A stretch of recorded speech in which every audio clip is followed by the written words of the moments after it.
Oh, hi. Didn't see you there.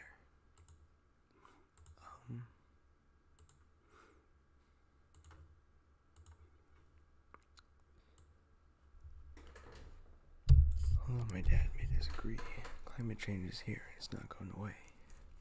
According to Mr. Brown's second favorite news source, NPR, the amount of acres burned by wildfires each year has risen from about 3 million to 10 million in the last 35 years. And although there have always been fires in California and southeast U.S. is getting some too now, the amount of rain is also dramatically increasing, with Hurricane Harvey in 2017 dumping 60 inches of rain on Texas, because everything is bigger in Texas. As temperature increases, mosquitoes and other disease-carrying bugs and parasites will expand their territory. According to the New York Times, climate change could slash up 1/10 of the national GDP by the year 2100. The 2014 National Climate Report cited that climate change was already messing up the U.S. economy a decade ago. The U.S. Climate Report says that many more will die with future heat waves and rising temperatures. Extreme heat, drought, wildfires, and torrential downpours will disrupt agricultural activity. Call me the Lorax because I'm speaking for the trees today. Analysts say Oregon has lost over 500,000 acres of forest since 2000 due to excessive logging. That's more than half of the land laid out as Oregon State Forest. Oregon laws say that logging companies have to replant, but studies are showing that the seedlings aren't growing nearly as fast as we're chopping trees. According to the Oregon Zoo research team, in Oregon and most other states and countries, forests are home to 80% of land-dwelling animals, provide 40% of Earth's oxygen, and dramatically help lower the Earth's temperature. The drastic loss of forest internationally has driven many species close to, if not past extinction. Researchers at OSU have been calling out to the world for help. The amount of carbon that could be taken in by trees is immense, thus keeping our air clean and also lowering temperature globally. They have also shown that certain forests are more important to protect in the U.S. than others. Now I know, keep Portland weird, but the organization Keep Oregon Cool projects that Oregon will be up to 11 degrees warmer on average by 2080, and it's temperate Oregon. With more rain but less snow, the average severe flooding in Oregon in the next 10 years is projected to skyrocket. Salmon now need cold temperatures to spawn in, with the rivers heating up. We may see a decrease in the river spawning fish population. Why is it spawning? OPB says the coastline is rising. We may lose certain coastal spots like Yachats and Depot Bay the next couple of years to the rising tide.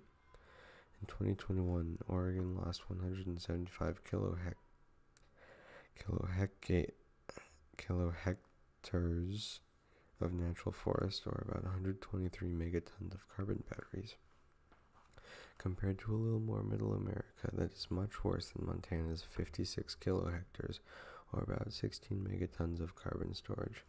Wyoming isn't even half of Montana, or 1/7 of Oregon's deforestation, with 23 hectares of trees removed, or about 4.8 megatons of carbon battery storage. This is in part due to the lower urban populations in these places, but also due to all the protection agencies and acts in these states, like the Montana Forest Action Plan, which works to keep the forest strong and healthy, fighting fires and keeping invasive species out, while allocating trees that are less important to the environment to development. The Montana Conservation Seedling Nursery, who is trying to grow every plant they can in their environment so as to stop the amount of plants that are slowly dwindling in population. A proposal passed in 2015 says that a living, healthy tree in Livingston, Montana. Oh, that's where my cousin lives. There's a Mexican restaurant there that makes really good tortilla soup. A healthy tree is worth about $50 in environmental protection every year and about $100 in aesthetic and visual value, basically objectifying the trees. The Montana Tree Farm program grows and harvests fast-growing trees on private farms while protecting old growth. In Wyoming, the Laramie County Conservation District, or LCDD, deals with environmental issues in their county and protects the wildlife and forests in the area. They sell mulch and other tree-promoting things like selling trees and irrigation systems and trees. Although there is this action being taken, there is still a huge lapse in truth between promise and reality.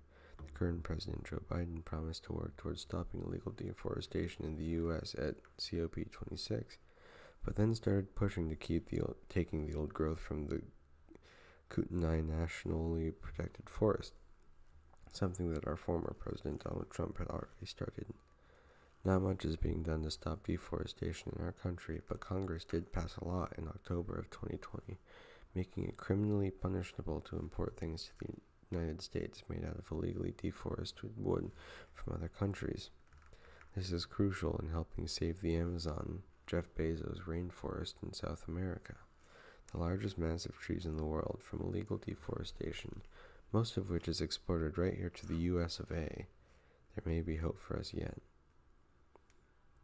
That's where the script ends. Unless...